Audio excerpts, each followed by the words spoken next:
how much of a barrier and a challenge it is, just in our Asian American communities, having that kind of model minority myth and carrying that around.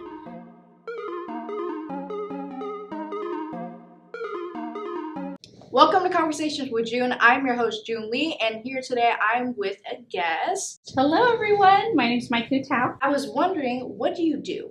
So right now, I currently work with a firm called Everyday Impact Consulting, and we are a consulting firm that focuses in 3 areas. So one is strategy development, movement building, and systems change. And so really bringing all of that lens to the work that we do with our clients, with our community partners. And so I help to lead as our director of movement building initiatives. And so really just working with a team of incredible folks. My other question is, one thing I notice is a lot of people who, like, when they see an Asian American, first thing off the top of their head, they're like, are you Chinese?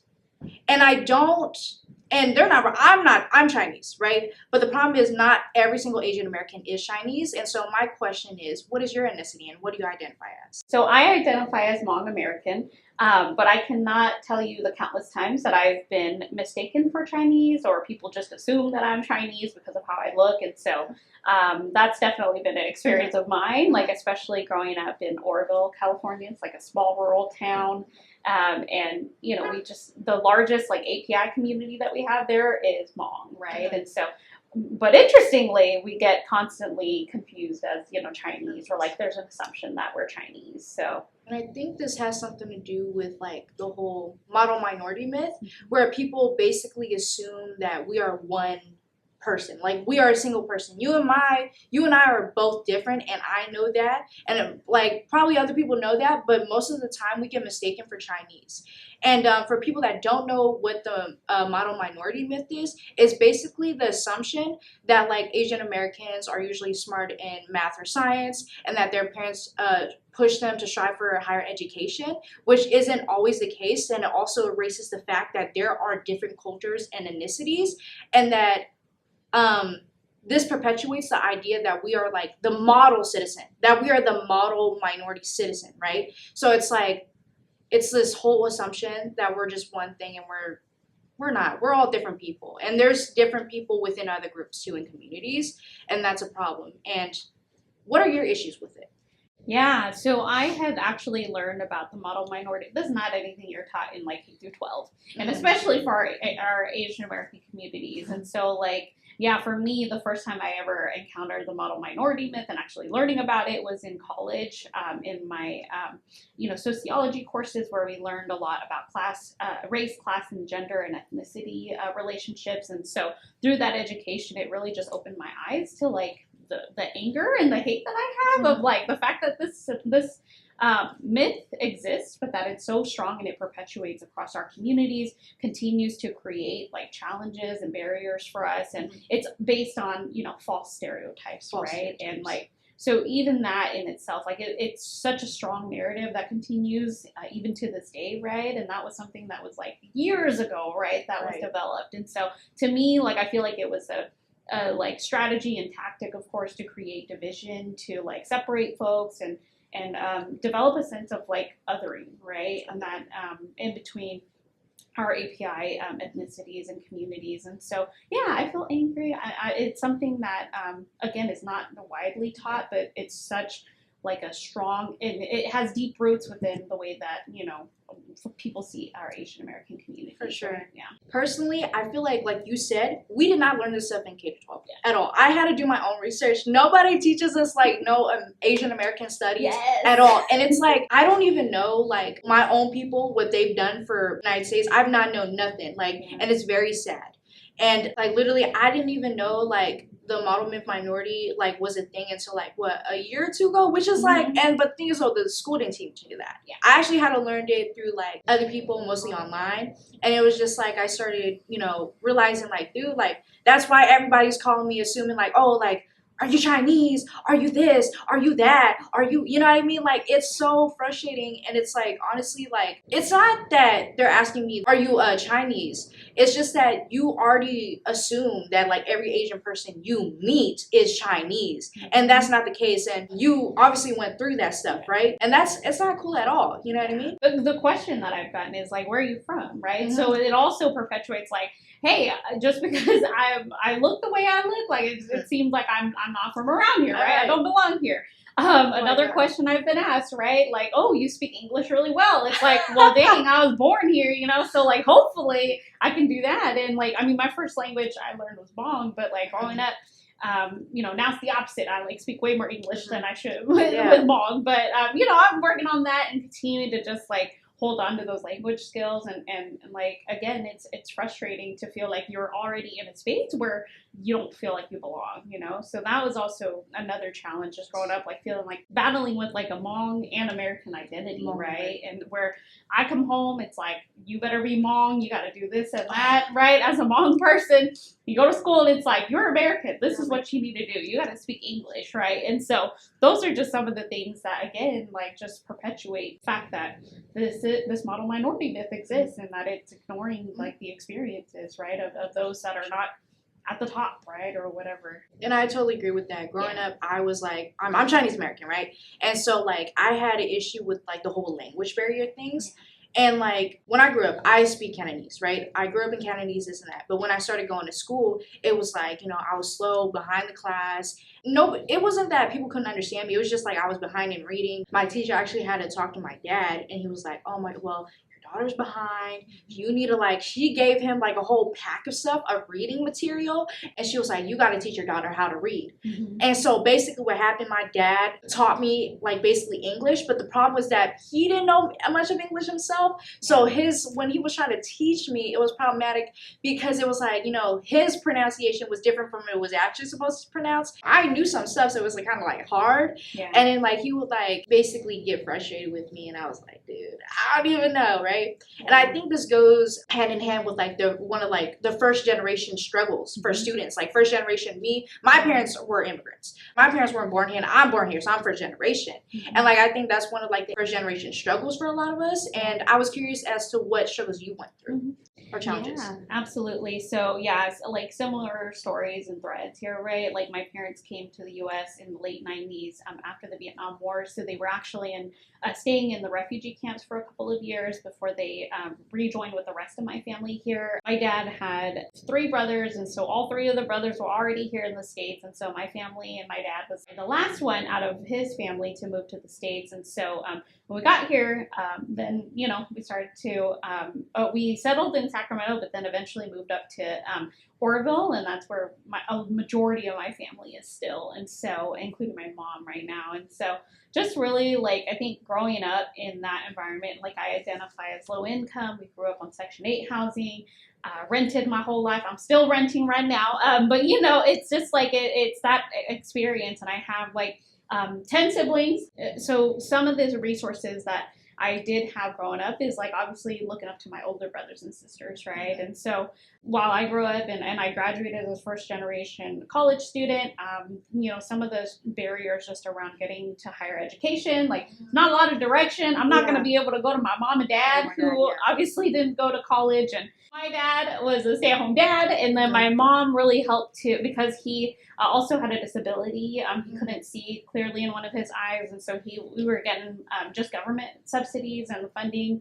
We got, you know, we were on CalFresh, right, at the time, food stamps, and so that's really how my family survived. Sometimes I think about it and I'm just like, wow, the fact that my parents were able to sustain so many kids, like with the little funding that came our way or the little bit of income because neither of them worked. And so, yeah, so I think just learning how to be like humble and nimble, right, with money, because again, there wasn't a lot of that, but like we did what we could, you know, like that was really the experience of like, and then learning from obviously watching my older siblings and navigate through like school and then higher education. So I do have them to look up to as my role models, right? And I was also a part of like the Upward Bound program, which helped me out. But if not, like I just feel like I would be lost because my parents would not be able to help me navigate through that since they didn't go to school themselves.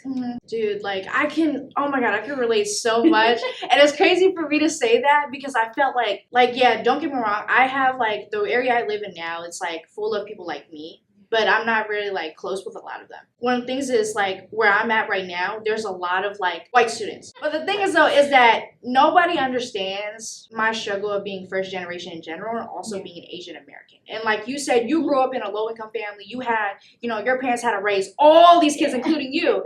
And for me, maybe it's in my culture. I don't know about you. I can't assume. Yeah. But for me, like women are supposed to do all these things. And I felt like as not only the daughter, but as like a first generation, also an Asian American, all that, it just was very difficult because like, dude, like I started taking extra college courses because I felt like, oh my God, I might not be able to afford this sooner. So I started busting myself to do all these college courses and literally started looking for jobs. Like, oh my God, I started doing that. And like, cause how I see it being a low income, I see my parents struggle.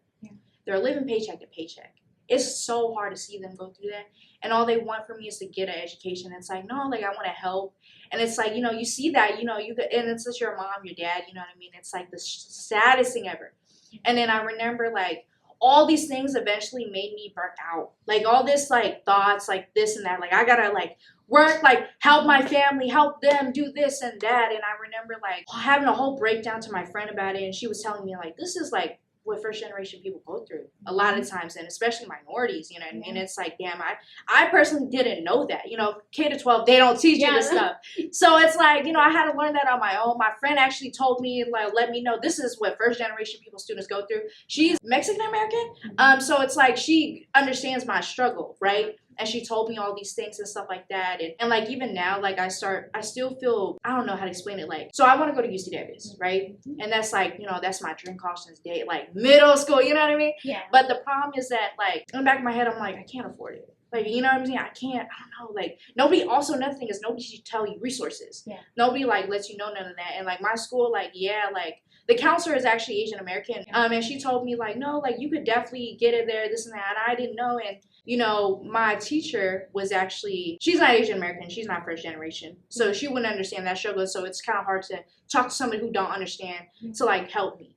And so, but when I talked to my counselor about it, because she is Asian American, she was telling me like, no, you could do this, you could do that. Like you could actually, and like all the things you're talking about right now is definitely first generation struggle. And I'm just letting you know there are resources for that. And I didn't know that.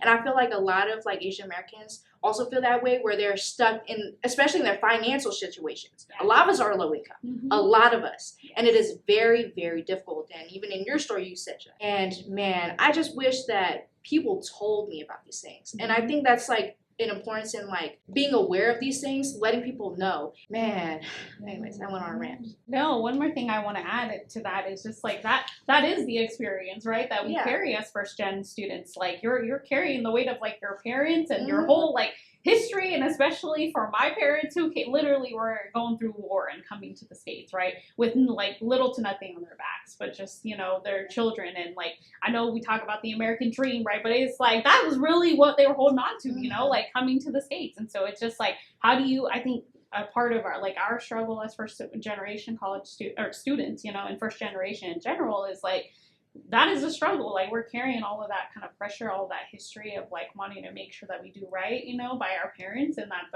that is what they were hoping for. And so I think a lot of us also experience that, especially in our Asian American communities, right? And just feeling that pressure. But yeah, I hear you on that. Like I think we're so closely tied. I think about my nieces and nephews who are going to grow up totally different from me, you know, but like, it's just like, wow, just within like one other generation, there's so much difference already. And I hope that, you know, there are things that our parents taught us as first generation like first generations here in the States, right? That hopefully we can, you know, the positive things, right? That we can pass along to our nieces and nephews. But yeah, it's definitely a struggle. Like, and one thing that I think is just so different is the language piece. Like it's so huge because I look at my nieces and nephews. I mean, they're all speaking English, right? Very little Hmong, but it's just like, yeah, even within a generation, it's so different, the changes already. And so like, yeah, those are things that I constantly reflect on and think about, because I'm like, I do feel that struggle from my parents, right? Like that's what was pushing me. And not only that, like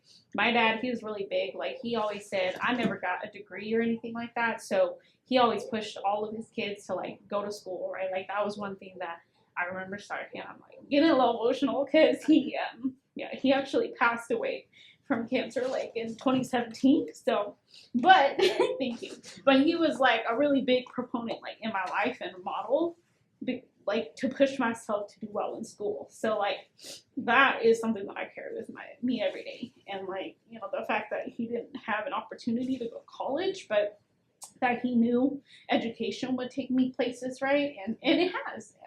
But I'm one step away there, you know, from that. And it's just like, you know, and you're with me. So it's like, we're going together. We're getting there. And it's like, dude, like, I don't know, man. I see, every time I see it. So the community I grew up in, it's like very much like my parents' situation. They're immigrants from another country. And it's like, there's a lot of people, like kids my age right now, like in the community. But I don't see a lot of us, like, with an education degree. And I'm pretty sure there's a heck of y'all. But it's like, I don't see that. And it's so great for you to come here because it's like you are like the definition, like the proof that I can make it. And also you showed your parents that you could too. And you're like, dude, I'm going to tell my mom about you. That's what I'm going to tell her. My mom, she always told me that if I graduate from high school, she going to get her degree and whatever. You know what I mean? And it's like, you know, your parents sacrificed a lot for you. And when I was younger, I felt like I was selfish. I don't think I was, but I was very much a hardhead, right? And I didn't understand a lot. I mean, I've gone through it, but it was like I didn't fully understand. And I hope that's what I want to do in this video, to like help a lot of Asian Americans understand their position who are similar to us, right? And at the time, I didn't understand like my family's position, and I felt like I was like, literally, like, I don't think I was now, but I felt like the most selfish and ungrateful daughter. And it was just like, you know what I mean? And I hear, like, my mom, like, talk about how she wants to get, you know, I'm just waiting until y'all graduate, got your own thing, and I'm going to head off to college and get my degree or go to community college, learn English, you know? Yeah. And it's like, dang, you know, like, my parents really busted their ass trying to support us, and they sacrificed a lot for us, you know? Yeah. More happiness, and it's like, you know, man, I'm sorry, but it's just like, you know, whenever I hear your story like that, it's like, dude, like, it's so similar to mine, and it's like great because it's like nobody told me about, you know, like nobody understood my story, and nobody was like, you know. No, thank you for sharing that, June, because I think it's so important that we're elevating these stories, right? Like, again, nobody knows until you actually sit down and have a conversation like this, right? About what our struggles are. Like, it is hella hard. Like, I'm just saying that. Like, it was not an easy road, right, to get there. But I think that, it goes back to what you shared of, like, just wanting to make our parents, like, you know, proud of, like, their efforts, right? And that they're, again, busting their asses off for us. So I think that, there's a lot to this. And these are some really real challenges and struggles that we go through. But I hope that, you know, for folks who are in this position or folks that you can, you know, there are folks in your network that you can reach out to, like me. I'm now connected to you. And so in this way, so it's like, how can we continue to just support each other and like cheer each other on to like get there, you know, because there's a lot of folks who share similar stories as we do, right? And so it's like, how do we create that solidarity and that support system to make sure that folks like you are growing up and have the role models and the mentors you need? And so, I just want to say thank you because I feel like, you know, like, in a way, this cared a lot for me because I feel like I'm not alone in this. I never was. And it's so great that, like, you hear people like that, or, well, hear you and I, like, talk about this because it's like, you know, I feel like I'm at a point in my life where it's like, I feel the pressure the most. I'm about to graduate. You know what I mean? Like, next year I'm going to graduate, but right now junior year is, like, the most stressful year. Yeah. And I feel that pressure of, like, you know, growing up and being the daughter, being first generation, and it's so great to have, like, you to be on here and to tell me all this stuff, and I don't know, man. I just know I'm not alone. And I feel like we should end this off on a good note. Yeah. What do you think could help us? Or, well, not help us like we need to be saved, but like help us in a way where like these issues could be handled. Yeah, I think for me, one of the biggest things that I leaned on just growing up, because again, I couldn't go to my parents, right? So I leaned on my brothers and sisters a lot, but outside of my family, like I looked for mentors, right? Who could help shape me and like help me whenever I needed support, like even to the point of like, you know, helping me apply for scholarships, right? And so I mentioned that I was a part of the Upward Bound program, and I have everything to thank Upward Bound for, because really that is a program that was meant to help support low-income first-generation students, right, go to college. And so I have only great things to say about that Upward Bound experience. That really pushed me, and not only that, it connected me with the people. And so I always go back to the people like in your life and looking for those positive role models and people and mentors that you can lean on to for support. Even throughout college, I had and was very blessed to be surrounded by a lot of good people with good intentions of wanting to help students just be successful. And in that, like, I got really close to them. I could confide in them because, again, it is hard, right? Navigating all of this. And so you have to find that system of support. And that is definitely something that and a place of belonging, right? Like, because I already was feeling growing up like I didn't belong, and going back to that model minority myth. So I think just finding ways and finding the people in your life that are going to have that positive impact and like just keep cheering you on, right? We talk about getting the negative energy out of here and bring the positivity. So like for me, making sure that folks who are experiencing this find the people in their lives that they're going to be able to lean on for support too. 100%. It's going to get hard, but if you got the right people there to back you up, and if they can help guide you in that direction, then I think you're good. Like, it really is the people that's around you. Thank you so much and for coming on here and speaking your mind and telling me your story. I appreciate your story so much, and I hope for the next Asian American or for the other person that don't understand what it's like to be an Asian American and the struggles of being first gen to understand what it is like to be in our situation and in being in our shoes, and that we are in her situation, she overcome that. She's here right now, educated, all sorts of things, have a degree, living her life. And that's actually what I want to do. So I just want to say thank you guys for watching this episode, and have a good day.